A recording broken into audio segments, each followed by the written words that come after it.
खराब हुआ है, वैदिक में तो बहुत अच्छा था। Okay so it has started.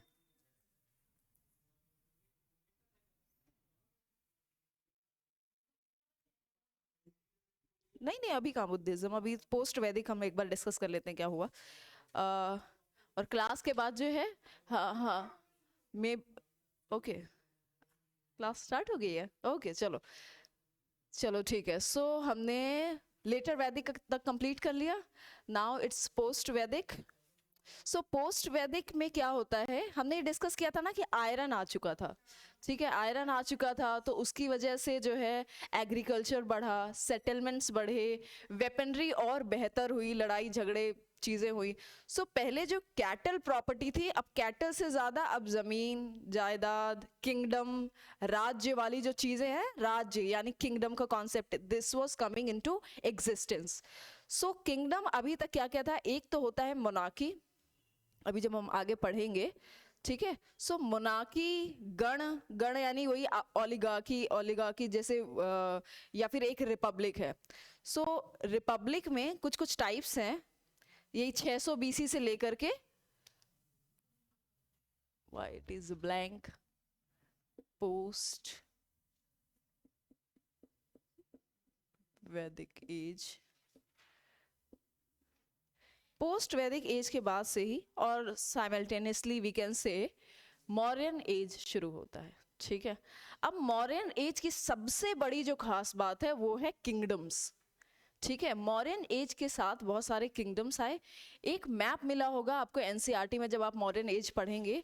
सो उस मैप में इट इज़ लाइक कि यहाँ अफगानिस्तान से शुरू होकर के अफगानिस्तान हो गया, पाकिस्तान हो गया, and then this is our India,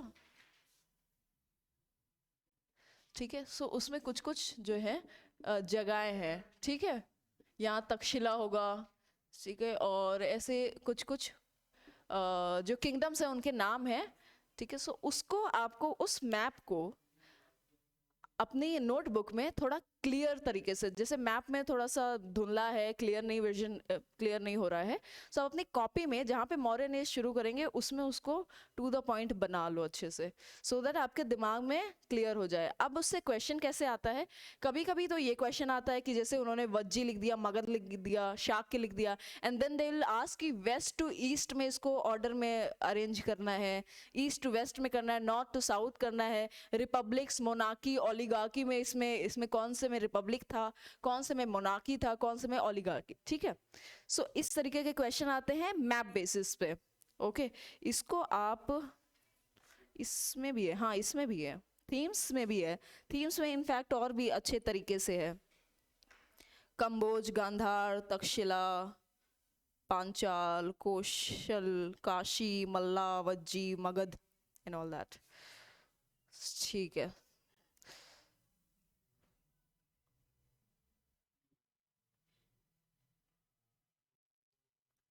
So post-Vedic age starts from 6th century BCE.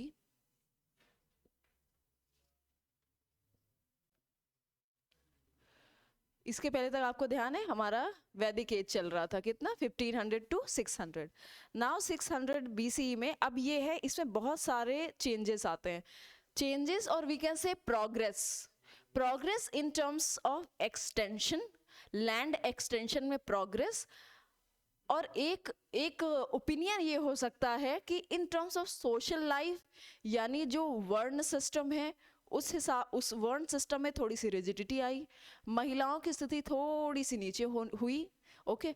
सो दोनों चीज़ें साइमल्टेनियसली चल रही है, क्या, एक तरफ तो राज्य का विस्तार हो रहा है, ज़मीनें बढ़ रही हैं, सरकारें नई नई निकल के आ रही हैं, राजा बहुत स्ट्रांग हो रहे हैं। अब जब आप इसमें महिलाओं की स्थिति देखोगे या शूद्र की स्थिति देखोगे तो उसमें आप देखोगे ग्रेजुअल डिक्रीज होता जा रहा है ना, डिक्लाइन शुरू होता है।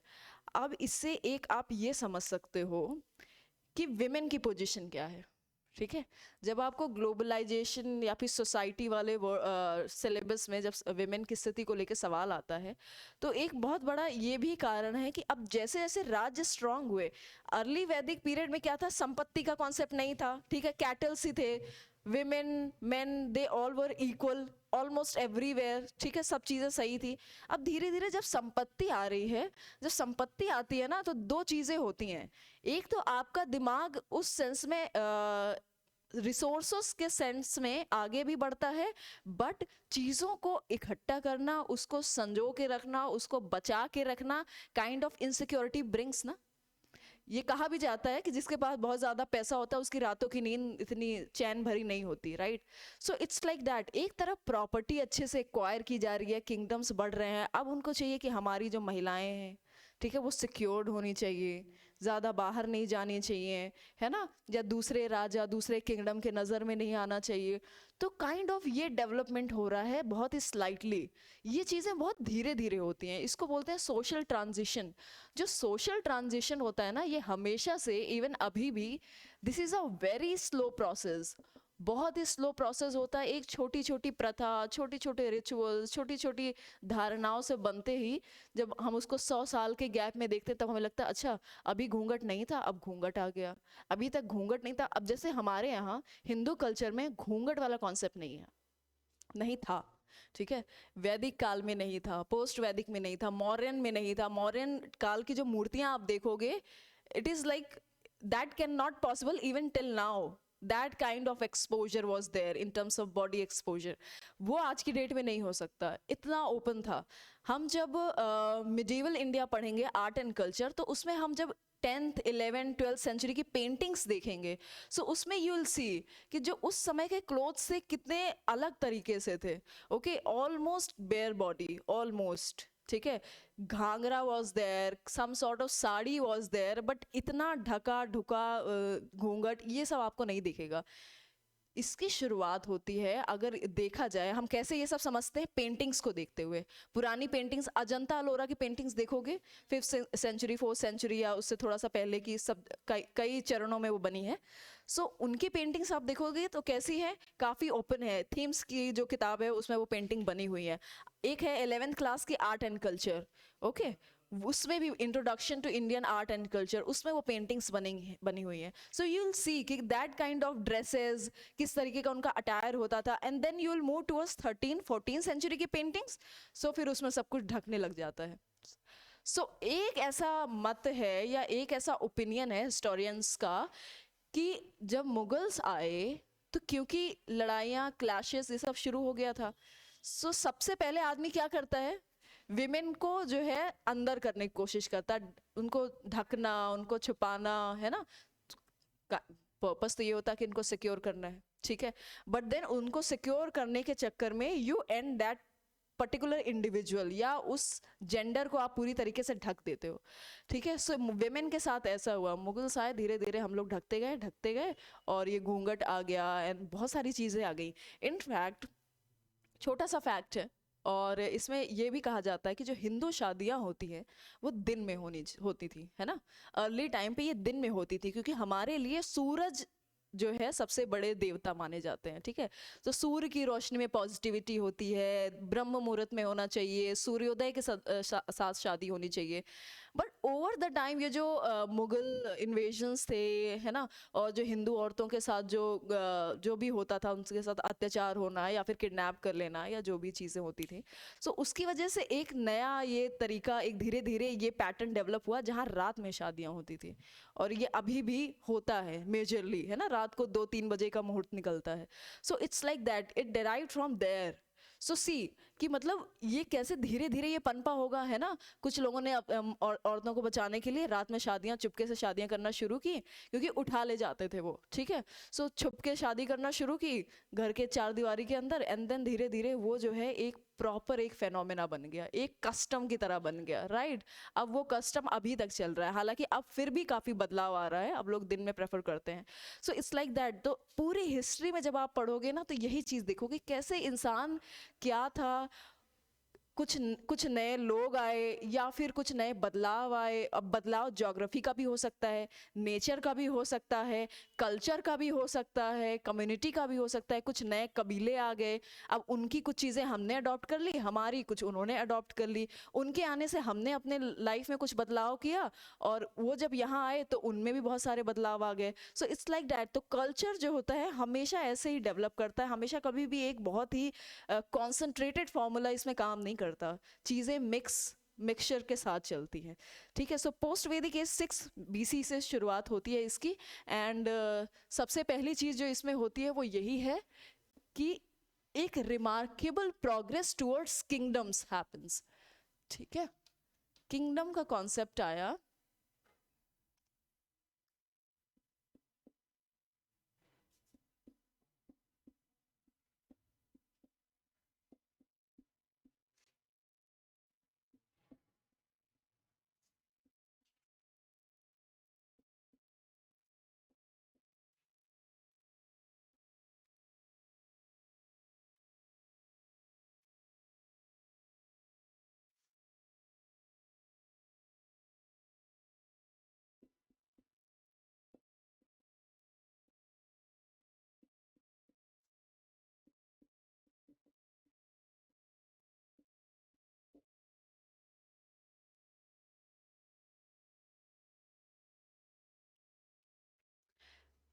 अब एक और आप डिफरेंस समझना। जब आईवीसी हम पढ़ रहे थे तो आईवीसी में हम सिटीज का पढ़ रहे थे ना कि अर्बन सिटीज थी। फिर उसके बाद वैदिक आया, लेटर वैदिक आया, उसमें सिटीज का जिक्र नहीं है। ये भी सवाल में आया है, स्टेटमेंट ऐड कर दिया जाता है। क्या वैदिक काल में सिटीज था, अर्बनाइजेशन था? तो नहीं था। It was a village system. ठीक है, ट्राइब की तरह चलते थे। सो इसको बोला जाता है पोस्ट वैदिक काल को second phase of urbanization after IVC.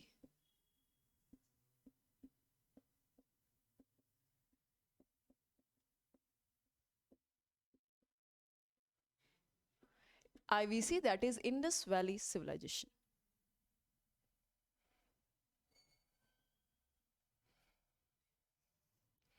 With iron,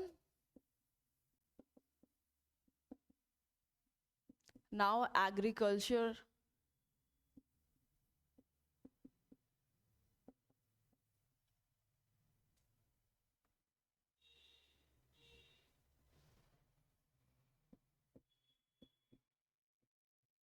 ऐसा कहा जाता है इस वक्त जो घर थे ना, जैसे मगध, या फिर कहा जाता जो अशोक का महल था, इट वाज बिल्ट फ्रॉम लकड़ी, वुडन महल था वो। और इसको मेगास्थनीज ने मेंशन किया था उस टाइम पे। ठीक है। और भी जो ट्रैवलर्स थे उन्होंने इस चीज़ को मेंशन किया था कि वो जो महल था वो लकड़ी का था, जो कि अब बिल्कुल भी नहीं है। अब जाहिर सी बात है लकड़ी का है तो जनरेटेड तो बचेगा नहीं इतने सालों के बाद। ठीक है।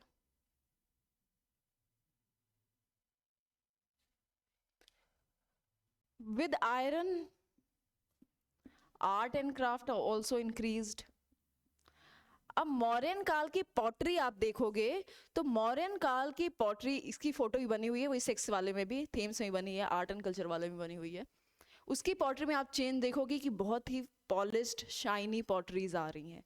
अब आयरन आ रहा है, आर्ट एंड क्राफ्ट भी बेहतर होता है ना, हमारे पास बेहतर टूल्स हैं, समय भी ज़्यादा है क्योंकि एग्रीकल्चर सरप्लस में आ रहा है ना, स्टोरेज है, यानी बेसिकली हमारी प्रॉपर्टी बढ़ रही है। सो आर्ट एंड क्राफ्ट में काफ़ी डेवलपमेंट होगा। और art and craft developed, diversified as well, developed and diversified into kinds of pottery,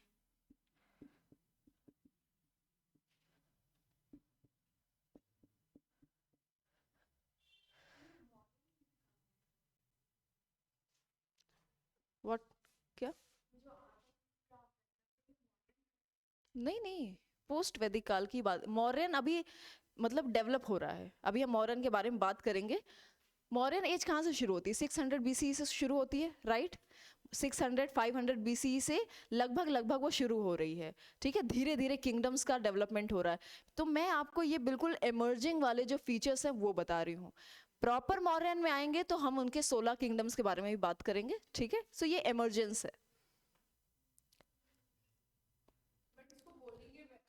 post वैदिक, यस, पोस्ट वैदिक अर्ली मौर्यन भी कह सकते हैं। एनसीईआरटी में अर्ली मौर्यन का भी फीचर्स दिया हुआ है। पॉटरी, लेदर मेकिंग शुरू हो गया यहाँ पे।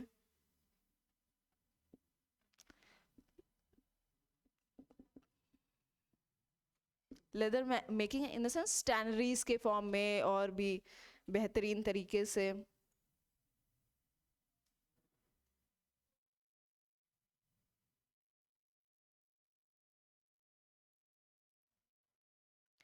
अब जो सबसे इम्पोर्टेंट चीज है, अगेन आईवीसी के बाद फाइनली हो रही है। अब आईवीसी में क्या था, सील्स थी, ठीक है। अब यहाँ पे कॉइन्स आ रहे हैं, ठीक है। सो एक इसका रिमार्केबल फीचर है, सिग्निफिकेंट फीचर है, that is introduction of coins. अब इकोनॉमी में कॉइन्स के थ्रू एक था बार्टर सिस्टम चल रहा था, लार्जली क्या मोस्टली चल रहा था barter system, and now coins are introduced. Okay, coins भी हम आगे पढ़ेंगे और डिफाइन तरीके से। डेवलप्ड मॉडर्न काल में कॉइन्स किस किस्म के होते थे, पंच मार्क्ड होते थे, उन कॉइन्स में बना क्या होता था, राइट।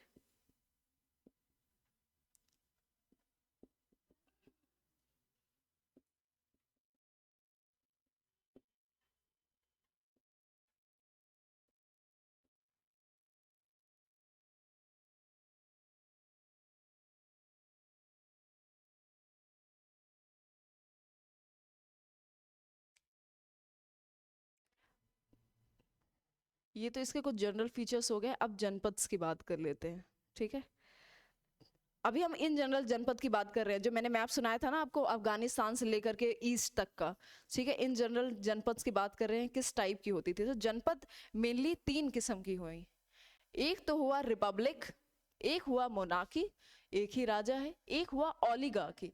ओलिगार्की में ये होता है कि there are groups of important people, not groups, group of important people, उसमें कुछ रिमार्केबल लोग होंगे, ठीक है। सो उसमें वो होता है ओलिगार्की। रिपब्लिक में क्या होता है, जैसे मैंने राजन का एग्जांपल दिया था ना, वैदिक काल में राजन कैसे इलेक्ट होता था, राइट। जैसे हमारे आज के डेट में प्रेसिडेंट इलेक्ट होते हैं, वैसे राजन इलेक्ट होता था रिपब्लिक फॉर्म ऑफ किंगडम में या गवर्नेंस में, ठीक है। सो पॉलिटिकल सिस्टम वाज लार्जली, यानी जनपद वाज लाइक किंगडम, ओके। सो ये जनपद वर्ड जो आज चल रहा है, ये तब से चला आ रहा है। हाँ, अब कुछ और हो गया, राइट। अब जनपद तो बहुत छोटे हो गए, उस टाइम पे जनपद बहुत बड़ा था। क्या, जन वॉज ट्राइब, ये हमने लास्ट लेक्चर में डिस्कस किया था। जन वॉज ट्राइब, ठीक है, मतलब ट्राइब का जो एक बड़ा समूह था, दैट वाज जन। सबसे छोटा जो हमने वैदिक काल में जो बात की, सबसे छोटा कुल होता है, कुल यानी फैमिली। कुल के बाद क्या था, ग्राम था, ठीक है। ग्राम का हेड होता है ग्रामीणी यानी विलेज। फिर ग्राम के बाद एक विस होता है, ग्रुप ऑफ विलेजेस, विस का हेड होता है विस्पति। देन उसके बाद होता है मल्टीपल ग्रुप्स ऑफ विलेजेस, उनका एक समूह, उसको बोलते हैं जन। ये है वैदिक काल का सिस्टम, ठीक है। ये इसी एनसीईआरटी में गिवन है, this one. Into 3 types. Political system जो है 3 किस्म का होता था। पहला तो हो गया मोनार्की, कर लेते हैं सबसे पहले, इजीएस्ट, एक राजा है, हेरिडिटरी सिस्टम चल गया, ठीक है। दूसरा हम बात कर देते हैं रिपब्लिक, इसमें जो हेड है that is elected, and then comes oligarchy. Actually अगर सीक्वेंस की बात करें ना, तो सबसे पहले जब कोई समूह बनता है, जैसे हम वैदिक पीरियड डिस्कस कर रहे थे, तो क्योंकि वहाँ सब लोग बराबर थे, ज़्यादा कुछ प्रॉपर्टी नहीं थी, किसी एक के पास बहुत ज़्यादा ऐसा पावर किसी भी किस्म की नहीं थी, तो वहाँ था कि लोग आपस में डिसाइड करते थे एंड एक को हेड इलेक्ट करते थे। तो रिपब्लिक इस काइंड ऑफ सबसे इनिशियल लेवल का है ना। यहाँ पे सोसाइटी लगभग इक्वालिटी पे चल रही है, एक तरीके से हम ऐसे समझ सकते हैं। फिर उसके बाद आता है ओलिगार्की, यानी मल्टीपल हेड्स होते हैं और वो समूह में आपस में डिस्कस करके देन फैसला लेते हैं।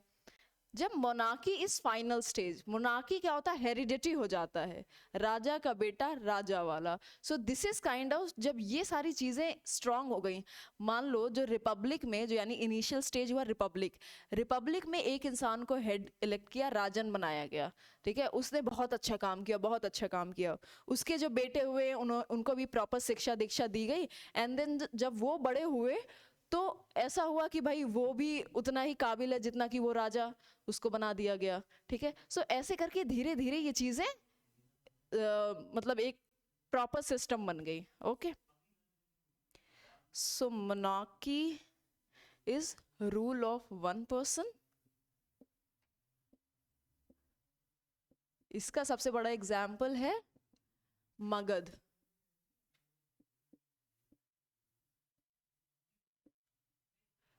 चंद्रगुप्त को बहुत बाद में आए, है ना, चंद्रगुप्त जब आए थे 4th सेंचुरी बीसी में आए थे, उसके पहले लगभग 200 साल तक, 150-200 साल तक जो एक सीक्वेंस बनती है राजाओं की, एंड देन फाइनली धनानंद को हरा करके चंद्रगुप्त केम, ठीक है। सो चंद्रगुप्त के पहले की जो 4-5 राजा हैं या किंगडम है, हम उनको भी एक बार देख लेंगे।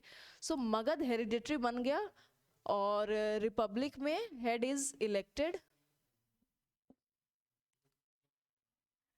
इसका एग्जाम्पल है वज्जी है शायद, yes Vajji and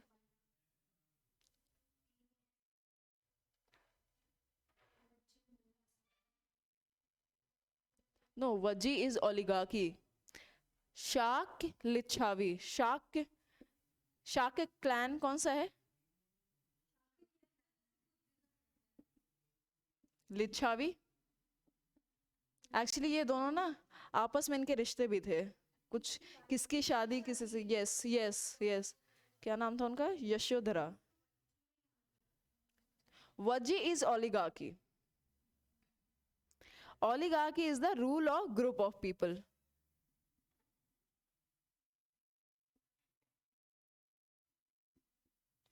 You should bring your NCRT. You know, always trust NCRT more than anything. ठीक है, कभी कभी थोड़ा बहुत ऊपर नीचे हो जाता है, सो जो एनसीईआरटी में लिखा होता है वही फाइनल आंसर की का हिस्सा बनता है पब्लिक सर्विस कमीशन का। सो पिकिंग अप एनीथिंग, जैसे इसने उस दिन बायजूस से लिख लिया था, there are some things which were here and there. So इसीलिए हमेशा एनसीईआरटी पिक करो, क्योंकि यूपीएससी हो, एमपीपीएससी हो, कोई भी स्टेट का हो, वो एनसीईआरटी को ही फाइनल मानते हैं।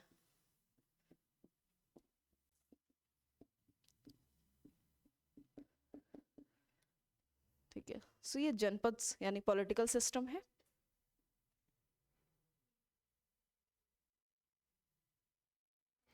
अब एक और सिस्टम आएगा। अच्छा, अभी तो शुरुआत में एक मगध ही दिख रहा है, फिर धीरे धीरे जैसे डेवलपमेंट होता है तो यू विल फाइंड मगध जैसे ही लगभग सारे हो जाएंगे। एक समय ऐसा आएगा कि लगभग सारे ही मोनार्की का रूप ले लेंगे, ठीक है। सो जैसे मैंने आपको बताया था, मोनार्की इज लाइक ऑफ एक अल्टीमेट जो है स्टेट है, वो मोनार्की में पहुंच जाता है ना, जब एक फैमिली ही रूल करने लगती है। लेकिन ऐसा नहीं कि मोनार्की सनातनी चला जाएगा, ऐसा कुछ भी नहीं है। एक समय आएगा जब मोनार्की भी खत्म होगी, है ना। ऐसा तो है नहीं कि हर फैमिली, या जैसे अभी हम देख भी रहे हैं। सो ठीक है, अब एक है guild system, the guild system.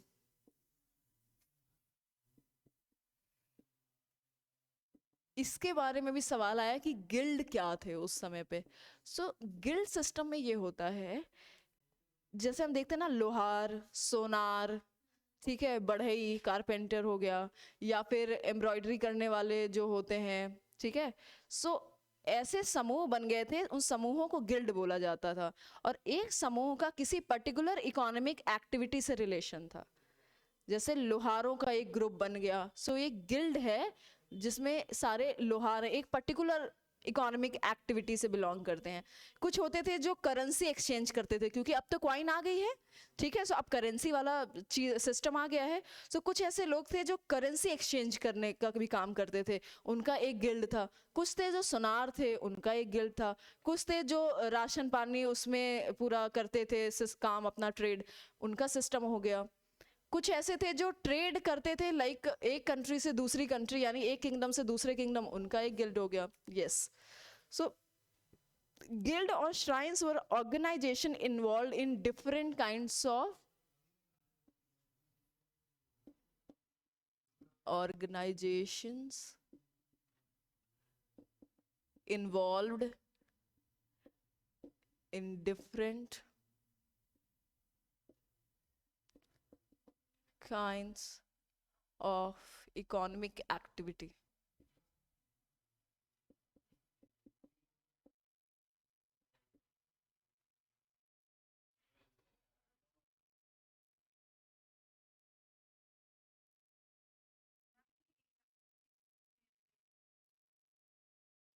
Rule of group of people.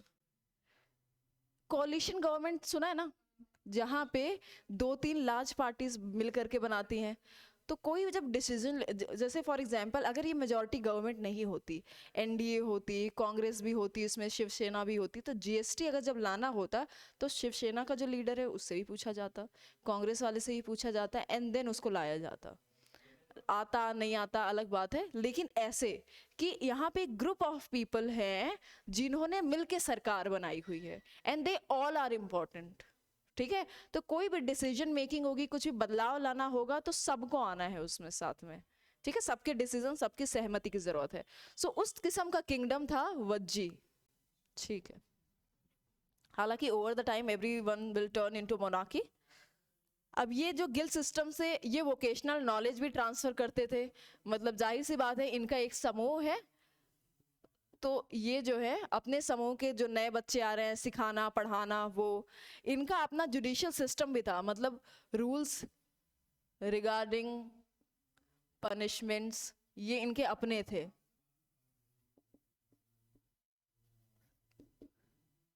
So kind of competition commission of India जैसा काम है इसका. ठीक है, सो बिजनेस का जो बिजनेस क्लास है या बिजनेस ग्रुप है उनके लिए रूल्स बनाना, रेगुलेशंस बनाना, ये गिल्ड वालों का काम था.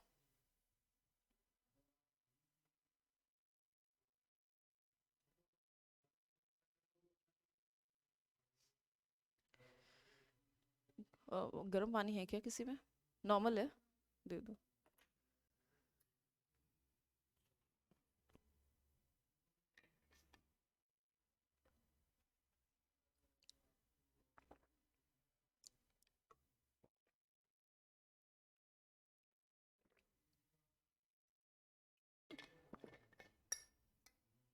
When we started 1:30 20 मिनट हुए अभी.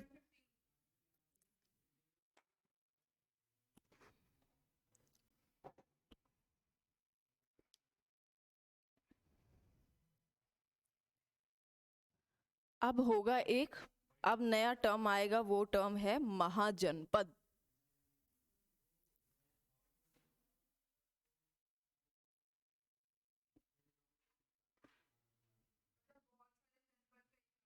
हाँ, मतलब ऐसे समझ लो कि हाँ वैसे ही जो बाकी छोटे छोटे जनपद हैं वो उसके अंडर आ जाएंगे. सो जिसके अंडर आए वो बन गया महाजनपद. कौन बना महाजनपद यहाँ पे? मगध.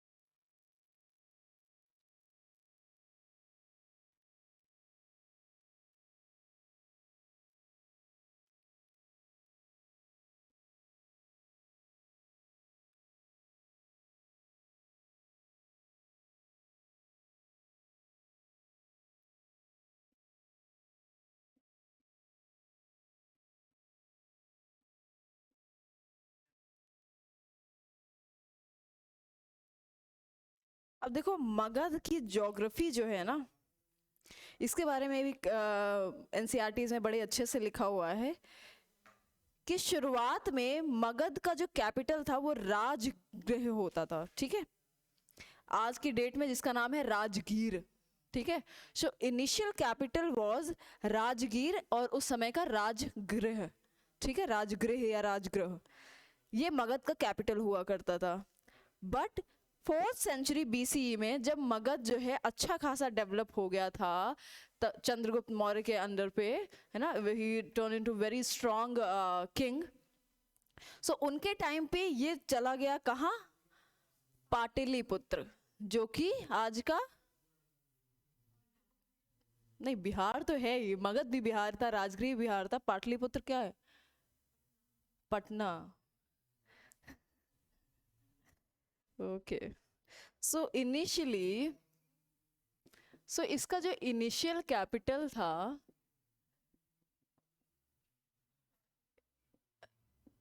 राज ऐसे लिखा हुआ है। सो ये बेसिकली प्राकृत नेम था। Prakrit was Prakrit and Pali was like Hindi, आज की डेट की हिंदी, भोजपुरी, अवधी है ना, उस समय की प्राकृत पाली थी। इनफैक्ट ये प्राकृत पाली जो अवधी लैंग्वेज है उसे काफी लाइक मिलती जुलती आपको लगेगी। सो प्राकृत लैंग्वेज में राजगह बोला जाता था, और आज की डेट में modern name is Rajgir. Modern name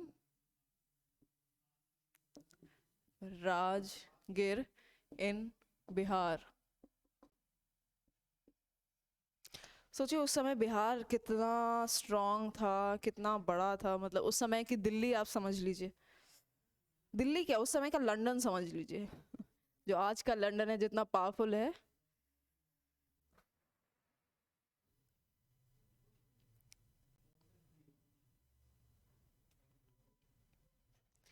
अब इसके फ्लरिश की सबसे बड़ी रीजन ये है, मैप खोलो, मैप इंडिया का मैप है, फोन में खोलो, फोन में उसमें अगर इंडिया का है वो, हाँ।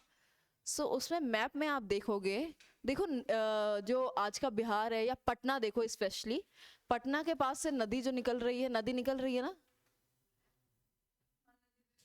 हाँ। सो ये इतनी फर्टाइल जगह थी, गंगा नदी की बहुत ही फर्टाइल लैंड थी। सो यहाँ पे जाहिर सी बात है कि कोई भी किंगडम आएगा, सब फ्लरिशमेंट सबसे ज्यादा किससे आता है? सबसे ज्यादा जब खेती फ्लरिश होती है ना, सो बाकी सारी संपन्नता भी उसी के साथ आती है, ठीक है। सो उस समय तो खेती तो लाज मेन तो वही था, और इतना कुछ था नहीं, ट्रेड भी होता था, बट खेती इज द प्राइम। इनफैक्ट आज की डेट में भी अगर खेती बेहतर हो जाए तो बहुत सारी चीजें बदल जाएंगी। तो उस समय जो fertile plains of river Ganga, this particular political geographical, इस पॉलिटी का जो पर्टिकुलर जोग्राफी थी, that lies on the plains of Ganga, और जो कि बहुत ही फर्टाइल ज़मीन थी, तो एग्रीकल्चर फ्लरिश हुआ। दूसरा ये था कि क्योंकि पानी के रिसोर्सेज सारे इनके कंट्रोल में थे, कहाँ पानी देना है कहाँ नहीं देना है। अब देखो, कभी भी आपको मजबूत बनना है, किसी भी राज्य को मजबूत बनना है, किसी भी सरकार को मजबूत बनना है, सो जो बेसिक रिसोर्सेज है ना, अगर वो आपकी हाथ में है तो जाहिर सी बात है आसपास के सारे लोग सलाम ठोक के जाएंगे, ठीक है। पानी आपके हाथ में है, ठीक है। वहाँ की जो वहाँ का ज्योग्राफी था वो भी काफ़ी ऐसा था, मतलब थोड़ा पहाड़ थोड़ा प्लेन्स, दोनों चीज़ें थी उसमें, ठीक है। सो जब लड़ाई करना हो तो लड़ाई करने के हिसाब से भी काफ़ी सही था, स्ट्रैटेजिक पोजीशन थी वो, ठीक है। और जंगल भी थे आपके पास, उस वक्त आयरन वायरन तो आ ही गया था, वो सारी चीज़ें भी थी। और जहाँ पे फर्टाइल ज़मीन तो फर्टाइल है ही, अब पॉपुलेशन बढ़ रही है, रिसोर्सेज आ रहे हैं, तो पॉपुलेशन और ज़्यादा बढ़ेगी। जब पॉपुलेशन बढ़ती है तो हमारे पास और पावर आती है, अगर सही तरीके से उसको ट्रेन किया जाए तो, नहीं तो बोझ कहलाती है वो, ठीक है। तो एक तो हो गया गंगा नदी के किनारे, दूसरा है कि छोटा नागपुर प्लेट्यू। जब हम एनवायरमेंट पढ़े, ज्योग्राफी जब पढ़ेंगे तो उसमें भी हम पढ़ेंगे छोटा नागपुर प्लेट्यू, ठीक है। ये झारखंड, देखो इसमें कहा झारखंड छत्तीसगढ़ के पास वाली जो लोकेशन है, सो यहाँ से इनको भारी मात्रा में लोहा मिलता था, ठीक है। सो यहाँ से लोहा बिल्कुल एक्सेसिबल था। जब लोहा एक्सेसिबल हो गया तो हथियार क्या, लोहा मिल गया वहां से, छोटा नागपुर प्लेटू से इनको लोहा अच्छी खासी, एक तो एकदम बिल्कुल पास में है आपसे, ठीक है, वहां से आपको ढेर सारा लोहा मिल गया, आपने उसका वेपन्स बनाया और भी आर्टिलरीज बनाई, जो भी चीजें बनाई, और उससे आपका हथियार बेहतर हुआ। दूसरा ये था कि यहाँ के जंगलों में हाथी बहुत पाए जाते थे, ठीक है। सो इनका जो लड़ाई झगड़े करने की इनकी जो आर्मी थी, इसमें हाथियों की ताकत बहुत ज्यादा थी। अब हाथी क्या है, बड़ा सा हाथी आएगा 4-6 को तो एक साथ ही एक पाँव में ही कुचल देगा। सो उससे भी इनकी स्ट्रेंथ बढ़ी, और हाथी थोड़े बहुत नहीं अच्छी खासी मात्रा में है, ओके। सो एलिफेंट्स मिल गए। 5 इसके आसपास अब तो वो पहाड़ बहुत घिस गए हैं, लगभग बराबर पे आ गए हैं। जैसे अरावली अपना, जो ये अरावली आज की डेट में है घिसा हुआ, पहले के ज़माने में ये कितना ऊंचा भव्य रहा होगा, आज के टाइम पे वो घिसता जा रहा है, इनफैक्ट और घिसता जा रहा है। आई थिंक जब हम लोग अपने मिड एज में पहुंचेंगे 50-50 तक, तो ऑलमोस्ट मुझे लगता है प्लेन ही हो जाएगा वो। ठीक है, सो ऐसे ही जो राजगृह था, जो इनका पुराना वाला कैपिटल था, ये जो कैपिटल है, इसके आसपास ऐसे 5 पहाड़ियाँ थी।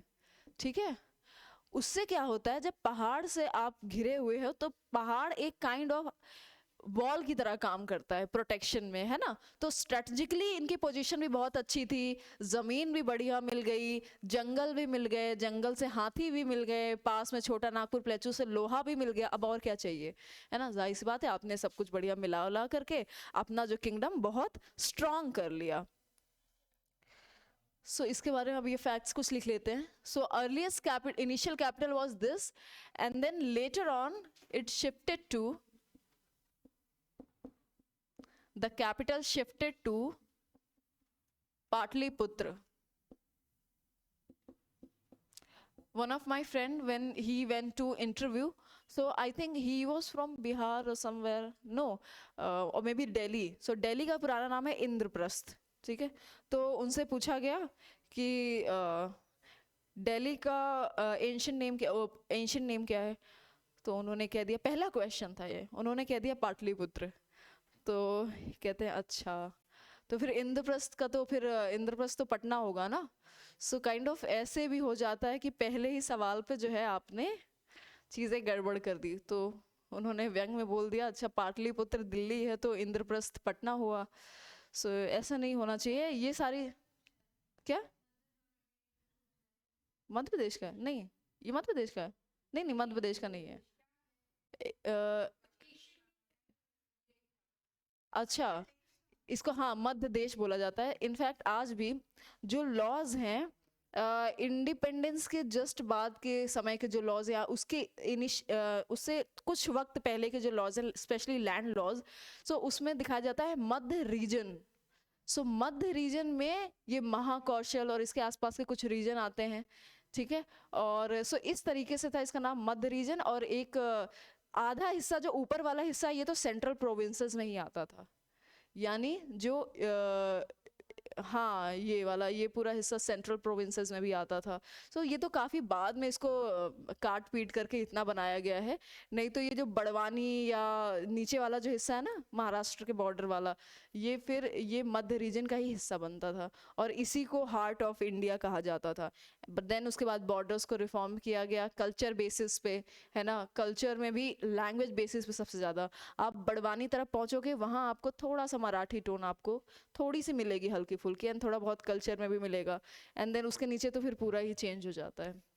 जैसे फॉर एग्जांपल यहाँ के अगर दुकानों में जो जो छोटी मोटी दुकानें होते हैं, सो महाराष्ट्र में आई लिव्ड इन पुणे, तो वहाँ पे ऐसा होता था कि हम एड्रेस करते हैं किसी को भी, अनजान ही हो, काका। ठीक है, काका, और जो लेडी होती है उसको ताई। ठीक है, काका या ताई एड्रेस करते हैं। यहाँ पे आप किसी को बोलोगे तो उसको लगा क्या हो गया, क्या बोल दिया इसने, काका, काका मैगी दे दो, काका चिप्स दे दो, तो इट साउंड्स वियर्ड। बट जब आप बड़वानी बुरहानपुर वाले क्षेत्र में जाओगे तो वहाँ पे यू माइट हियर दिस, और may be when you speak like that तो लोगों को आश्चर्य नहीं होगा। और वहाँ पे महाराष्ट्रियन पीपल भी हैं, काफ़ी कल्चर है वहाँ पे, थोड़ा बहुत तो भोपाल में भी है। ओके, सो हम बात कर रहे थे पाटलिपुत्र की। अब इसमें बेसिक जो इसकी फ्लरिश, इसके Mahajanapada, why it became Mahajanapada, why it became such powerful kingdom.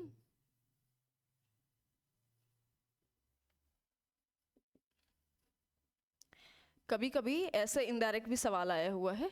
सो इसकी जो strategic position of Magadh was the reason for this. सबसे पहला, it was situated would be wrong word, yeah, situate तो हम बाद में करते हैं, it lies on the fertile plains of river Ganga.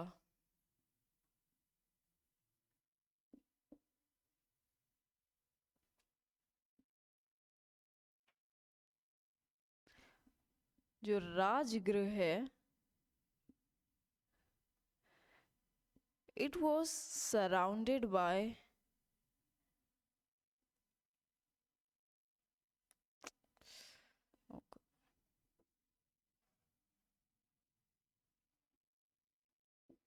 5 hills. So basically आपको प्रोटेक्शन में हेल्प मिलती है इसमें. सराउंडेड की जगह I think protected by 5 hills कर देते हैं. छोटे से सेंटेंस में पर्पस सर्व हो जाएगा. Protected by 5 hills. Availability of iron from the छोटा नागपुर.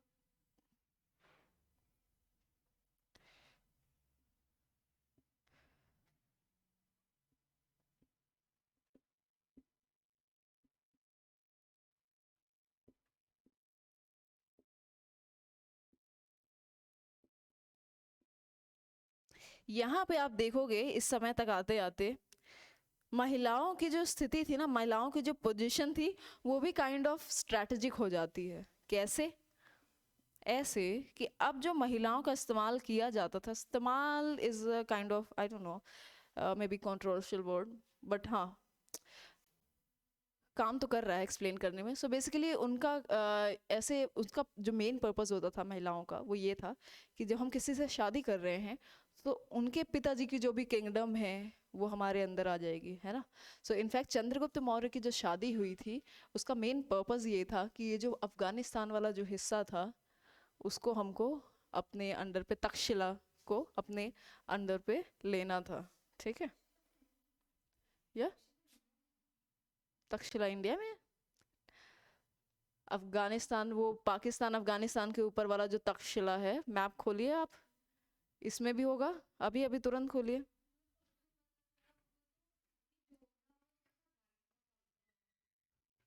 ये है तक्षशिला, ये देखो, ये है तक्षशिला. दिख रहा है किसी को मैप में?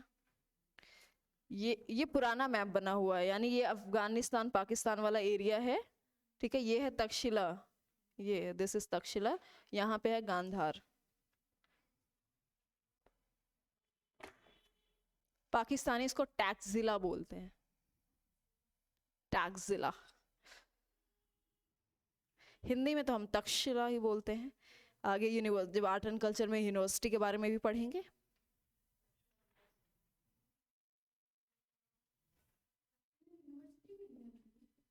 तक्षशिला विश्वविद्यालय का नाम नहीं सुना? नालंदा तक्षशिला. अब नहीं, एंशियंट वाली अब नहीं है. हालांकि अभी कई सारे स्कूल कॉलेज के नाम वो तक्षशिला रख देते हैं, बट एंशियंट वाली.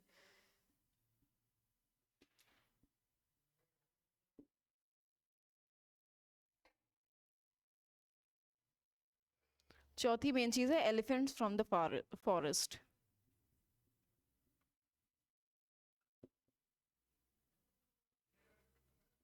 नियर बाय फॉरेस्ट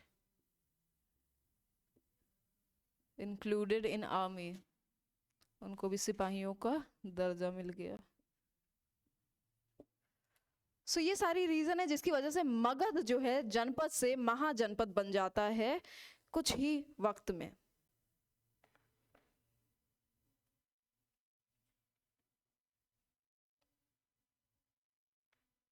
ये देखो, ये किताब है थेम्स, इसमें ये पिंक कलर का बॉक्स है, इसमें इन्होंने डिफाइन किया है ओलिगार्की क्या होता है.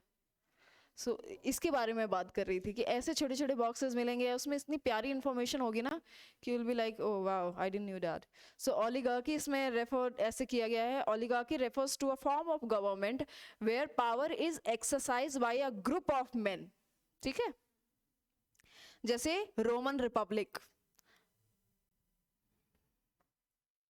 नाम है रोमन रिपब्लिक, बट सिस्टम क्या था? ओलिगार्की. जूलियस सीजर का कभी किसी ने पढ़ा है उसके बारे में? मूवी देखी है? कभी कोई मूवी देखी होगी, मतलब पढ़ा तो है, बट क्या जानते हो उस जूलियस सीजर के बारे में? कैसे वो हुआ, एंड देन जो जूलियस सीजर को मारा गया था, क्यों मारा गया था? Anybody can tell me? किस लिए? नहीं वो तो है, और जो Brutus, that is fine, but Brutus ने क्यों मारा? या ब्रूटस ने नहीं, अकेले लोग ग्रुप में थे क्या? हाँ क्यों मारा था? ब्रूटस ने मारा वो तो ठीक है, सोचो ना क्यों मारा था। उसमें हुआ ये था कि जूलियस सीजर रिपब्लिक था, सिस्टम ऑफ गवर्नमेंट तो रिपब्लिक था, बट देन जूलियस सीजर वो क्योंकि इतने सारे उसने लड़ाइयाँ लड़ी, आसपास जाके वो लड़ता रहता था। नेटफ्लिक्स में there is this documentary the Roman Empire, ठीक है, इट्स वेरी नाइस, मैंने बस जूलियस सीजर वाला पार्ट देखा है उसमें। सो उसमें उन्होंने ये बताया था कि ऐसे ही उसमें दिखाया हुआ है सब कुछ, कि वो लड़ाइयों में इतना बिजी रहता था, आसपास की सारी जगहों उसने जीत ली, ठीक है, और जब वो जीत रहा है, एक अकेला इंसान है, लीडर वही है बेसिकली, वो डोमिनेट कर रहा था, और डोमिनेट करने वाली पर्सनालिटी भी थी उसकी, ऐसा नहीं है। सो उसकी वजह से क्या होता है ना कि बाकी सबको लगने लगा, वहाँ की जो रिपब्लिक थी उनको ये लगने लगा कि यार ये this man is doing everything according to his own will. So फिर ऐसे उनके पीछे जो है उन्होंने जो भी कॉन्स्पिरेसी की, एंड देन उनको बुला करके, एक तो जूलियस सीजर को वो भी था, एपिलेप्सी भी थी जूलियस सीजर को, तो मतलब ये चीज़ उनको बाद में ही पता चली थी, अर्ली एज में ही था वो, 35-37 की उम्र में एपिलेप्सी थी, तो अटैक पड़ जाता था कहीं भी बीच में। सो उन सबको पता चल ही गया था कि अच्छा इसको ये बीमारी भी है। He tried to hide it as well, कि पता चल जाएगा तो जाहिर सी बात है उसकी इंपॉर्टेंस कम हो जाएगी। तो बट धीरे धीरे कॉन्स्पिरेसी बनी, और एक जगह उसको बुला करके सबने मिल करके पता नहीं कितने 26 या 36 चाकू मारे थे उसको। सो ही डाइड। एंड इनफैक्ट आप यूरोपियन हिस्ट्री जब पढ़ोगे ना, अब जाहिर सी बात है आपके सिलेबस एग्जाम में तो नहीं आता है वो, बट इन जनरल नॉलेज के लिए जब पढ़ोगे you will find such interesting facts. और एक है अभी रिसेंटली आई वाज वाचिंग, आप सब भी देख सकते हो, डॉक्टर विकास दिव्यकीर्ति सर हैं, उनकी वीडियोस आती हैं, तो अभी ही स्टार्टेड फिलोसफी के classes. So he was talking about कि फिलोसफी कहाँ से शुरू हुई, इंडियन फिलोसफी, एंड देन आज की डेट में कितने हैं, सारे नाम लिए, एंड उन्होंने सारे नाम बताए, सारे मेल नेम थे, ठीक है। बट देन एक स्टूडेंट ने पूछा क्या इसमें फीमेल फिलोसोफर कोई नहीं थी, तो उन्होंने कहा था कि ये समय या सिस्टम ही ऐसा है कि कोई फीमेल फिलोसोफर नहीं आ पाई, वो किचन में ही फंसी रह गई। और जो 2-4 उन्होंने नाम लिए थे वो लोपामुद्रा, गार्गी, मैत्रेयी का नाम लिया था उन्होंने, ठीक है। सो उनका ये कहना था कि भाई कोई नहीं आ पाई, इतना रिमार्केबल कुछ नहीं लेके आ पाए। अब देन उस वक्त मुझे ये ध्यान आ रहा था, I was watching that with my father, ठीक है। सो मतलब आई वॉज थिंकिंग कि अभी शुरू किया जाए ये कॉन्वर्जेशन, मैंने नहीं शुरू किया, बट द थिंग इज, एक है यूरोपियन एम्पायर में एक महिला थी जिसका नाम था हाइपेशिया। कभी इसके बारे में पढ़ना, इस महिला के बारे में, इसका नाम है हाइपेशिया, ठीक है। मूवी भी बनी है इस पे, आई थिंक यूरोपियन मूवी बनी है कोई, बहुत अच्छी मूवी है Hypatia. So Hypatia was lady, इनके पिताजी भी फिलोसोफर थे, मैथमेटिशियन थे, ठीक है, और ये उनकी एक ही बेटी थी। तो बट जाहिर सी बात है वो इम्पोर्टेंस नहीं मिली जितना अगर वो लड़का होती तो मिलती। So she was a very remarkable, इन्होंने क्रिश्चियनिटी को मानने से इनकार कर दिया था। She was talking on logic, कि लॉजिक पे बात करती थी वो, कि भाई, और ये था कि उस समय पे ये एक सोचो कितने साल की रही होगी वो, मुश्किल से 22, 23, 24, 25 साल की रही होगी, इसी अर्ली मिड 20s में, और उसने क्रिश्चियनिटी को उस टाइम पे मानने से इनकार कर दिया। May be 3rd 4th century की बात है, एक बार चेक कर लेना उसको। सो सब जगह खलबली मच गई कि एक नई लड़की आई है, और ये मैथमेटिशियन भी थी, और एक यूनिवर्सिटी थी उसमें ये पढ़ाती थी, मतलब वेरी सीरियस सीनियर प्रोफेसर थी वो, ठीक है। सो इन्होंने धीरे धीरे इस चीज़ को प्रचार करना शुरू कर दिया कि मैं क्रिश्चियनिटी नहीं मानती हूँ, तो क्यों नहीं मानती हूँ, and those things had actually had logic, ठीक है, उसमें तर्क था, रीजनिंग थी। बट लोगों को ये लगा कि ये कैसे कर रही है एक महिला, एक तो पहली बात तो एक वुमन कर रही है ये, ठीक है, इतने सारे कैथोलिक हैं, प्रीस्ट हैं, इन सब के होते हुए एक महिला जो है उसके फॉलोअर्स इतने बढ़ रहे हैं। एंड देन इनका एक कज़न था, तो इनके पिताजी उस कज़न को मतलब अपने भतीजे को ज़्यादा फेवर करते थे क्योंकि वो लड़का था, ठीक है, तो वो आगे एक तरीके से लिनेज लेके जाएगा। अब वो था सिरिल नाम था उसका, उसने क्या किया, उसने देखा कि इसकी पॉपुलैरिटी बढ़ रही है, उसने कॉन्स्पिरेसी की, ऐसा माना जाता है, क्लियर एविडेंस नहीं है बट ऐसा माना जाता है कि उसी ने किया था। तो उसने कॉन्स्पिरेसी की, लोगों को भड़का दिया, एंड देन इनका जो एंड था that was kind of heart wrenching, like आपके रोंगटे खड़े हो जाएंगे सुन करके। भीड़ ने इनको स्ट्रिप किया, ठीक है, एंड देन एक चर्च में ले जा करके पत्थरों से मारा, उसके बाद इनको घसीटा सड़कों पे, एंड देन लाइक इनकी body like tore part. And then ये हमेशा से होता आया है, फिलोसफर जब कोई नई चीज़ लेके आता है ना, स्पेशली यूरोप में तो ये बहुत हुआ है, कोई फिलोसफर नई चीज़ लेके आ रहा है, सॉक्रेट्स को भी इन्होंने मारा था, ठीक है, नई चीज़ लेके आ रहा है, इनको लगता है नया आ रहा है, क्यों आ रहा है, कैसे आ रहा है, एंड देन उसको इतनी ब्रूटली मारा जाता है कि ताकि वो एक तरीके से एग्जाम्पल सेट कर दे, कोई दूसरा ना खड़ा हो, ठीक है। ये पूरे दर्शन शास्त्र के डेवलपमेंट में आप ये चीज़ देखोगे। सो हाइपेशिया का जो एंड था वो इतना ब्रूटल था, इतना ब्रूटल था कि आप इसको विकिपीडिया में लिखा हुआ है कैसे मारा गया था, मैं उसको फिर भी बहुत ही कंट्रोल्ड लैंग्वेज में बता रही हूँ, इससे भी बहुत ज़्यादा बुरे तरीके से किया गया था उसके साथ। एंड देन उसको चौराहे पे लटका दिया गया था, काफ़ी समय तक उसकी बॉडी लटकी रही, चील कौवे खाते रहे, सो दैट पीपल नो कि what would happen to you if you go into that path. जबकि that woman was remarkable, like उस समय पे आप सोच सकते हैं कोई महिला जो क्रिश्चियनिटी को तर्कों के साथ रिजेक्ट करने की बात कर रही हो, रिजेक्ट या फिर अपनी लॉजिक लेके आ रही हो, रीजनिंग लेके आ रही हो, based on science, based on philosophy, mathematics and this that. So ऐसी भी चीज़ें हुई हैं। ओके, सो विमेन फिलोसफर्स का ना आ पाना सिर्फ ये रीज़न नहीं हो सकता कि वो चूल्हे चौके पे थी, उसके अलावा भी बहुत सारे रीज़न हो सकते हैं जो कि बायोलॉजिकल भी हो सकते हैं, फिजियोलॉजिकल भी हो सकते हैं, कल्चरल भी हो सकते हैं, ठीक है। So he died I think, or maybe he didn't support, he died, yes he died, I think by the time it happened he died। और मुझे एग्जैक्टली मैंने बहुत पहले पढ़ा था हाइपेशिया के बारे में, इनके कोट्स पढ़ना है हाँ इनके कोट्स पढ़ना कि ये क्या कहती थी, कितनी रीजनिंग, जो इनका रीजनिंग का जो लेवल था चीज़ों को लेके, एंड यू थिंक कि वो उस समय 5th-6th सेंचुरी की बात है। Okay, so oh I am so sorry यार, कहाँ चले गए हम, कहाँ बात कर रहे थे, हाँ स्ट्रेटजिक पोजीशन की बात कर रहे थे। और इस वक्त तक फिलॉसफी भी डेवलप हो रही है, जो ब्राह्मण है उनके पास पोजीशन आ रही है, किंगडम बढ़ा तो ब्राह्मण की पोजीशन को भी इंपॉर्टेंस मिलेगी, क्योंकि जब किंगडम बढ़ता है ना, एक तो रिचुअल्स का एक चीज़ बताती हूँ, कोई भी रिचुअल जब होता है तो उस रिचुअल में आदमी का मंत्रों को लेके जितना ध्यान है नहीं है, उससे कम खबर ज्यादा फैलती है उस एरिया में कि फला के घर में ये वाला कर्मकांड हुआ, ये वाला यज्ञ हुआ। सो रिचुअल को परफॉर्मेंस का जो एक इनेट रीजन है वो ये है कि हमारी समाज में मान सम्मान बढ़े, कि उनके घर में इतना बड़ा रिचुअल हुआ, इतने सारे पंडितों को खाना खिलाया गया, इतने सारे भूखे लोगों को कंबल बांटे गए या खाना बांटा गया, जो भी बांटा गया, तो इससे नाम ज्यादा होता है। सो जब किंगडम्स आए, किंगडम्स डेवलप हो रहे हैं, तो राजाओं ने इन रिचुअल्स को और भी ग्रैंड कर दिया, ठीक है। अश्वमेघ यज्ञ हो रहा है, राजसूय यज्ञ हो रहा है, जो पहले थोड़ी से लोगों में हो सकता था, अब आसपास के सभी राजा को बुलाएंगे, कि सबको बुलाया जाएगा, और कि देखो इनका कोरोनेशन किया जा रहा है, इनको राज तिलक हो रहा है, यानी अश्वमेघ यज्ञ कर रहे हैं, तो ज़्यादा से ज़्यादा राजाओं को बुलाया जा सके। सो यहाँ पे इम्पोर्टेंस उस चीज़ को भी हो गई कि भाई हमारा नाम भी होना चाहिए किंगडम के साथ साथ। अब इसमें इम्पॉर्टेंस ये था, जो ब्राह्मणों के रिचुअल्स लाने की जो भी सिस्टम थी, उन्होंने और तमाम रिचुअल्स बता दिए, ठीक है। तो एक रिचुअल से शुरू किया, देन उसके बाद 25 और बता दिए कि इसकी बलि दो, बकरे की बलि दो, उसकी बलि दो, गाय की बलि दो, इसकी बलि दो। सो अच्छा, ऐसे एग्जाम्पल्स हैं कि गाय की बलि दी जाती थी, ऐसा है, कहीं कहीं पे ऐसे एग्जाम्पल्स दिए गए हैं, I am not saying this, ठीक है। सो ये वाली चीज़ें भी थी।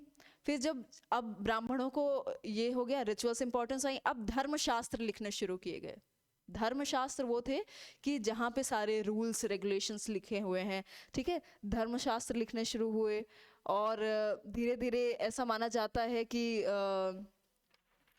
अच्छा, ये वेद, ब्राह्मण्स, उपनिषद, ये ये मत सोचना कभी भी कि इस 100 साल के अंतराल में सारे लिख दिए गए, मतलब हजारों साल से वो चलते आ रहे थे, किसी ने थोड़ा सा लिखा, किसी ने बोल के अपने स्टूडेंट को ट्रांसफर किया, फिर ऐसे सालों सालों सदियों सदियों में ये पूरे कंपाइल हुए हैं, ठीक है। तो यहाँ पे ये चीज़ें इस वक्त भी चल रही थी फिलॉसफी में, फिलॉसफी वॉज डेवलपिंग ऑल्दो थोड़ा सा लो पेस में चल रही थी, ठीक है। अब राजगृह की और क्या इंपॉर्टेंट चीज़ें हो सकती हैं,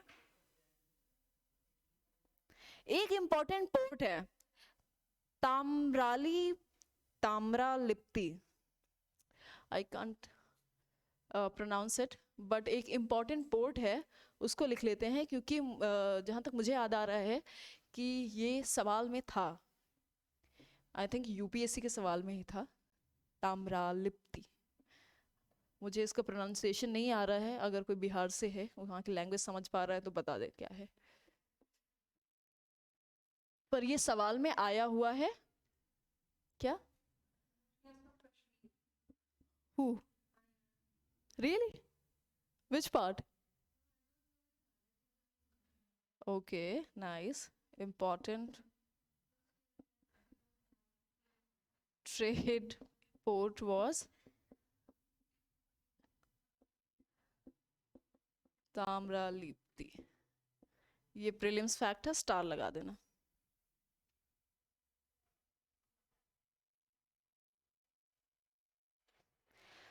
अब यहाँ मगध के फ्लरिश होने का एक और कारण भी ये है कि इस वक्त तक सोशल एक्सेप्टेंस काफी है राजाओं के मन में, है ना। अभी जो है इतनी थोड़ी बहुत हार्मनी है, लाइक जो रूलर्स हैं वो एम्बिशियस हैं, प्रैक्टिकल भी हैं थोड़े से, सोशल कल्चर में भी थोड़ी सी एक्सेप्टेंस है, तो ये बहुत बड़ा कारण होता है फ्लरिश करने का, ठीक है। अकबर को जो टाइटल मिलता है अकबर द ग्रेट क्यों मिलता है, क्योंकि माना जाता है कि हालांकि पूरी सच्चाई नहीं है इसमें, Akbar was cruel as well and much more cruel, ठीक है, तो ऐसा नहीं है, बट हाँ फिर भी उसमें इतनी समझ थी कि राज्य का डेवलपमेंट हो, इसके लिए जो चीजें जरूरी है उसमें उस चीज को करने में वो संकोच नहीं करता था, ठीक है। राजपूतों के साथ उसका जो एक तरीके से उसका रिलेशन था, एक अंडरस्टैंडिंग वाला, उस चीज को उसने समझा, उसने कुछ धर्मों को लेकर के, जैसे हिंदू धर्मों को लेकर कुछ जो पहले या टैक्सेस, एंड देन उसके बाद कुछ इन जनरल भी जो एक काइंड ऑफ इनटॉलरेंस था, उस चीज को उसने कम करने की कोशिश की, ठीक है। सो इसी वजह से राजाओं के अंदर वो फ्लेक्सिबिलिटी होना, प्रैक्टिकल होना बहुत जरूरी था है। रूलर्स वेर प्रैग्मेटिक, एम्बिशियस,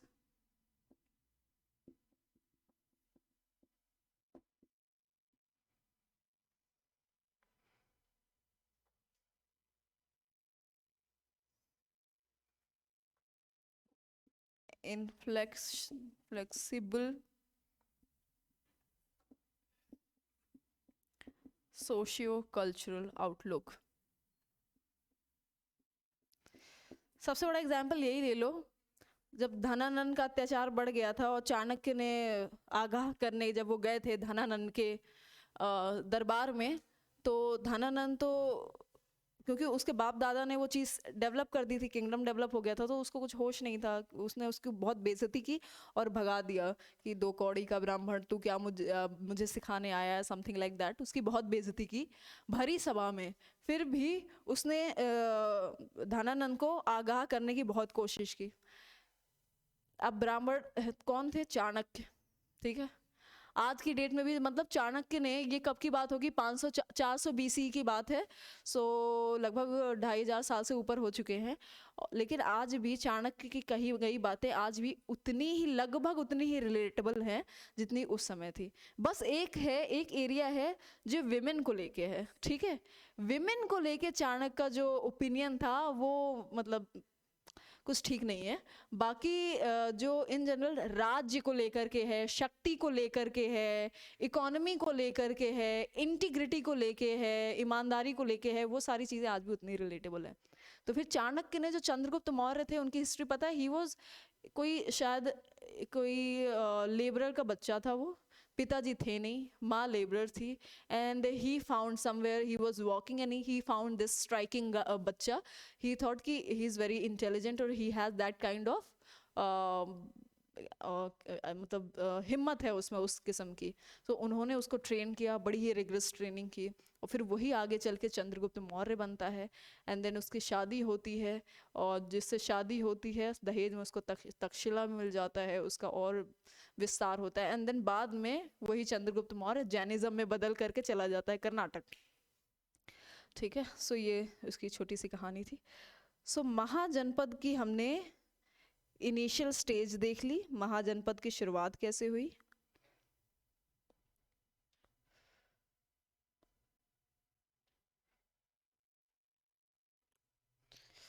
और इसमें क्या है,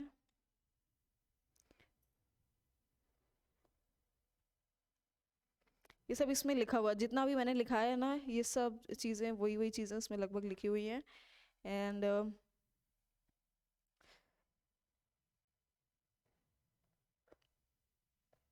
अब यहाँ पे ट्रैवलर्स भी इम्पोर्टेंट हो जाते हैं यहाँ से. ठीक है, कौन से ट्रैवलर आए, उन्होंने क्या क्या मेंशन किया, कौन सा ट्रैवलर कहाँ से आया था.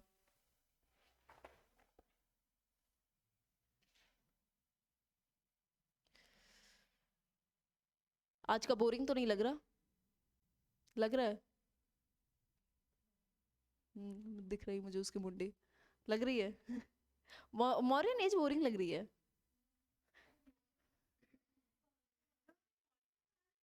हाँ, परसों कपड़ों के बारे में बात कर रहे थे ना, इसलिए मजा आ रहा था बच्चों को. आज आज कुछ एग्जाम की बात कर रहे हैं तो नहीं मजा आ रहा है. हाँ क्या, यहाँ पे भी बातें आएंगी, इंटरेस्टिंग तो होंगी, पर हाँ अच्छी मैं नहीं कहूंगी. क्या, यू वर सेइंग समथिंग.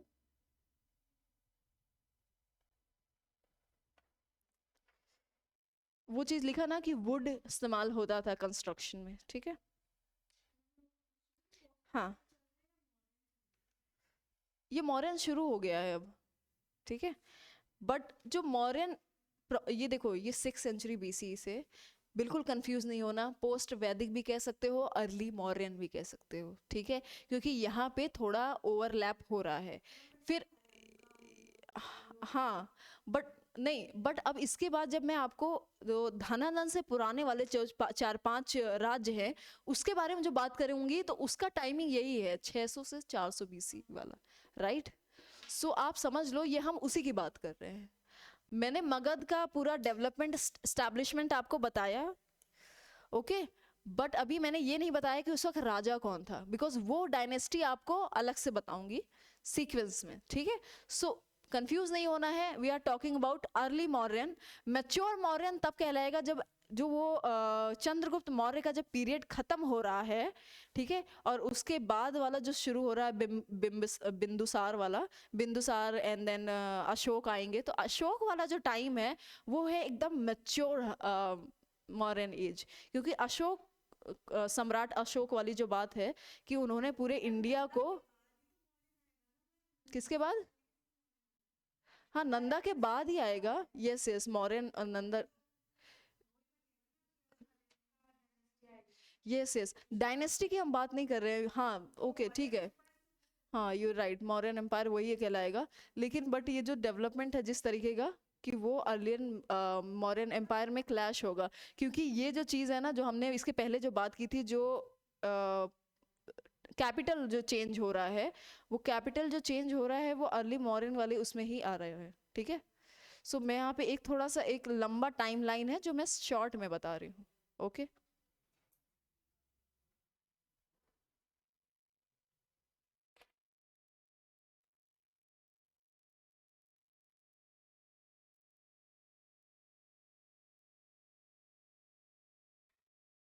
या फिर you can write Magadh empire भी, या अर्ली मॉडर्न एस्टैब्लिशमेंट भी कहा जा सकता है.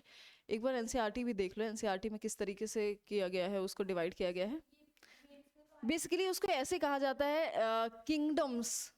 एक तो चैप्टर एनसीईआरटी का इसी में है क्या, yes, kingdoms, kings and republic, how it evolved, right.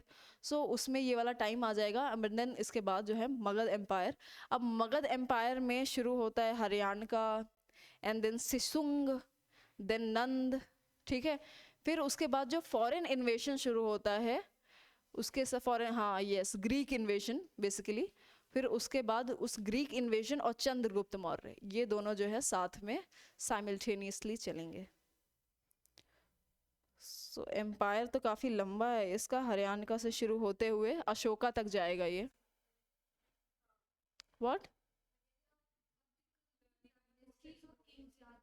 नहीं नहीं, आराम से याद हो जाएगा, आराम से याद हो जाएगा। हम लोग स्टेप बाय स्टेप चल रहे हैं, बहुत आराम से याद हो जाएगा।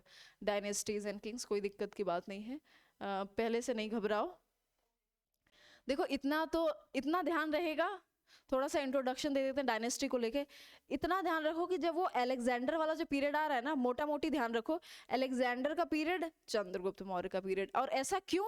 क्योंकि चाणक्य को पता चल रहा था कि ग्रीक इन्वेजन हो रहा है, होने वाला है, यहाँ तक इंडस तक पहुंच गए, इधर आ जाएंगे। और वो इसी चीज को लेके धनानंद को वॉर्न कर रहा था, ठीक है। तो जब वो वॉर्न कर रहे थे तो उसी वक्त आप इससे आप कर लो, जब वॉर्न कर रहे हैं उसने नहीं सुनी, फिर उसने कहा कि मुझे एक नया राजा की जरूरत होगी जो ज्यादा ताकतवर हो, ज्यादा समझदार हो, प्रैक्टिकल हो। और तब चंद्रगुप्त मौर्य को वो पिक करते हैं और उसको, मतलब जो भी बच्चा था उसको चंद्रगुप्त मौर्य तक बनाते हैं, ठीक है। सो ग्रीक, चाणक्य, चंद्रगुप्त मौर्य साथ में चल रहे हैं, ठीक है। उसके बाद आएगा चंद्रगुप्त मौर्य का बेटा, यस। और वो क्यों ऐसा है, इसका नाम इसलिए पड़ा था क्योंकि जब वो अब उस समय पे क्या होता था कि देखा कि रानी जी प्रेग्नेंट है, ठीक है। सो अब चाहिए जो उनके राज्य में गुप्तचर होते थे, यानी स्पाइज होते थे, ठीक है, दूसरे देशों के दुश्मन भी होते थे। तो ये सब चाहते थे कि कैसे न कैसे उसको मार डाला जाए, कि आगे जो राजकुमार ही नहीं होगा तो आगे की दिक्कत ही नहीं होगी, इसको हरा देंगे।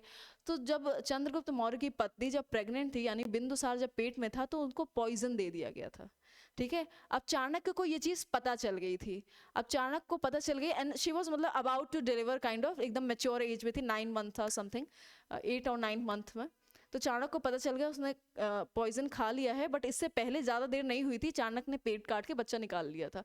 बट थोड़ा बहुत, नॉट इन दैट सेंस कि मतलब तरीके से निकाला गया था तरीके से, बट हाँ वो शायद नहीं बची थी शायद, हाँ। सो थोड़ा सा पॉइजन चला गया था बच्चे पे, और वो जो थोड़ा सा पॉइजन चला गया था, वही उसमें कुछ ऐसे डॉट डॉट्स हुए थे। जब वो बच्चा पैदा हुआ था तो उसमें कुछ डॉट्स डॉट्स थे, धब्बे जैसे, इसी वजह से उसका नाम बिंदुसार पड़ा था, ठीक है। So it used to be like that. तो देखो जो किंगडम्स होते हैं ना, main thing is procreation. Procreation भी मेल होना चाहिए, होना ही होना चाहिए, ठीक है। और ये सिर्फ यहाँ नहीं था, जब आप टर्किश एम्पायर में भी देखोगे ना, वहां भी ऐसे ही था।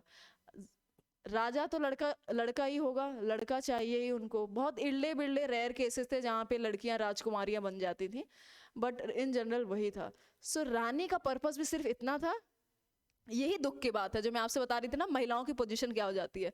महिलाओं की पोजीशन ये है कि एक राजा दूसरे राजा की बेटी से शादी करेगा, ठीक है। फिर उस राजा की कुछ जमीनें हैं, जो जायदाद में सत्ता है थोड़ी बहुत, जो उसको दे देगा। उसकी सत्ता बढ़ गई, रानी आ गई, आ तो गई वो, ठीक है, एंटरटेनमेंट का एक उसके लिए हिस्सा हो गया, बस और कुछ नहीं है, सत्ता मिल गई। अब उस रानी का बस एक और पर्पस बचा है कि राजकुमार दे दो, ठीक है। सिर्फ एक से भी नहीं, ये होता था कि 2-4 राजकुमार दो, एक आध मर जाए, ये हो, कम से कम एक आध बचा रहे। सो इतना पर्पस हुआ था, यानी स्ट्रेटेजिक सिर्फ। सो ये डिग्रेडेशन ही है। You are used as what, एक सामान की तरह इस्तेमाल किया जा रहा है ना, कैटल की तरह इस्तेमाल किया जा रहा है, कि तुम्हारा पर्पस ये, तुम्हारे साथ जो दहेज में जो थोड़ा बहुत जमीन आएगी वो मिल जाएगी, और एक आध बेटा तुम दे दो, बस तुम्हारा पर्पस खत्म, भागो यहाँ से।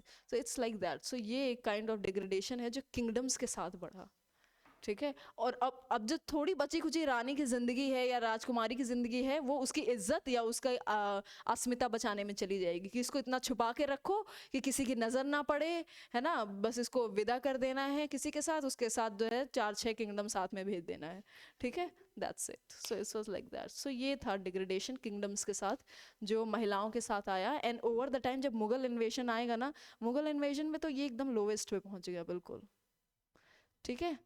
आप ऐसा समझ लो, इससे बुरा क्या हो सकता है कि अगर आपके राज्य में अटैक आया है और सारी अटैक हुआ है और सारी औरतों को जौहर करना पड़ रहा है टू सेव देमसेल्व्स, ठीक है। उसमें कुछ लोग ये अपना तर्क देते हैं कि इसमें जौहर करने की क्या ज़रूरत है, दूसरे से शादी की जा सकती है। बट दूसरे से शादी करना, और आप किस वजह से कर रहे हो, आप हारे हुए हो ना, आप हारे हुए राजा के यहाँ पे हो, ठीक है। अब जो भी आएगा क्या वो आपको सम्मान से रखेगा? And the thing is about everything, feminism is a thing, ठीक है। और फेमिनिज्म को जो गलत तरीके से लेते हैं उसमें एक ये है कि अब आप सोच रहे हो उससे लड़ लो, भाई बायोलॉजी में तो डिफरेंस है ना, they can't fight like those invaders, right. So उसमें उस वक्त सबसे अपनी सेल्फ रिस्पेक्ट बचाने का जो सबसे प्रैग्मेटिक तरीका था वो यही था कि इसके बजाय कोई किसी के हाथ में तुम्हारा शरीर आए and you burn it, okay. So it was like that. So लोग बहुत ओपिनियन ऐसे आते हैं कि जो जौहर वाली चीज़ है तो इस चीज़ को इतना ग्लोरीफाई क्यों किया जा रहा है? भाई ग्लोरीफाई नहीं किया जा रहा, द थिंग इज उस वक्त की जो सिचुएशन थी उसको दिखाया जा रहा है। उस वक्त जो सबसे ज़्यादा उनको प्रैक्टिकल लगा उन्होंने वो किया। अब प्रैक्टिकल का मतलब ये नहीं है कि जो आक्रमण जिसने किया है तुम उससे शादी कर लो अपनी जान बचाने के लिए। Are you living with dignity? Of course not.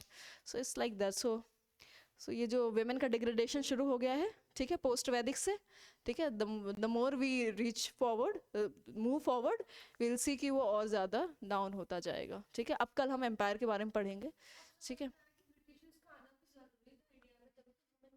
बिल्कुल बिल्कुल ज़रूरी, ऐसा कहना कि ब्रिटिशर्स का आना ज़रूरी था, ये थोड़ा सा, हाँ नहीं, ये कह सकते हैं कि ज़रूरी की बजाय उन वो आए। और ब्रिटिशर्स क्यों, इतने सालों से तो आ ही रहे थे ना, कोई कोई लगातार कोई ना कोई आ ही रहा है, कहीं ना कोई आ ही रहा है। ब्रिटिशर्स भी आ गए एक अलग तरीके से, लेकिन जब ब्रिटिशर्स आए तो हमें काफ़ी बदलाव ये आए। सबसे बड़ा बदलाव तो ब्रिटिशर्स के आने का ये था कि we as a country were united, ठीक है, जो यूनाइट हुए। देन उसके बाद जो मॉडर्न एजुकेशन आई वो आया। So yes, kind of consequence कहा जा सकता है। सिर्फ अच्छा कॉन्सिक्वेंस तो था नहीं, तो ये नहीं कह सकते कि ज़रूरी था उनका आना। बट हाँ यस ऑफ कोर्स उसके साथ कुछ पॉजिटिव नेगेटिव्स दोनों आए थे। So okay, today's lecture ends here and tomorrow will start from the empire, that is Magadha empire.